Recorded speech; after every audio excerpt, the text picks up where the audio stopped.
By 2050, 70% of the world will be living in an environment where man-made or modified structures that provide people with living, working, and recreational space exist. This is according to a report by the World Blind Unit titled Closing the Accessibility Gap. And with tomorrow marked as White Cane Safety Day, Public Relations Officer of the National United Society of the Blind Barbados, Carrie-Ann Eiffel, says more needs to be done to include those with disabilities. That is why we have to start now, ensuring that as we go forward, our urban spaces are inclusive of all persons with a variety of disabilities and challenges.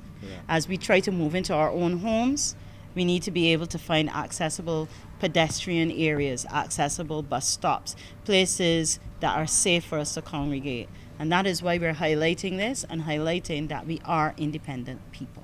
Minister of People Empowerment and Elder Affairs, Kirk Humphrey, meanwhile, has a message for individuals who continue to park in spaces allocated for those with disabilities. Accessibility for persons who are blind and otherwise disabled has to be improved.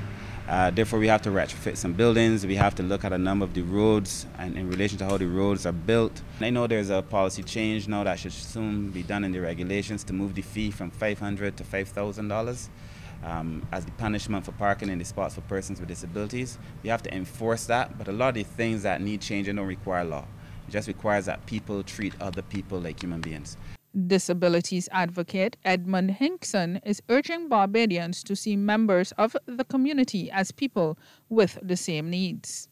People with disabilities have the right, like everyone else, like all of us under the Constitution, and basic human right to be able to participate fully in the Barbadian society, and accessibility is clearly a key aspect of that.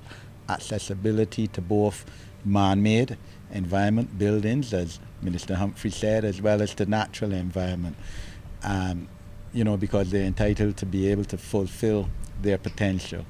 The group is hopeful Barbados will become a more inclusive society. Rachelle Agard, CBC News.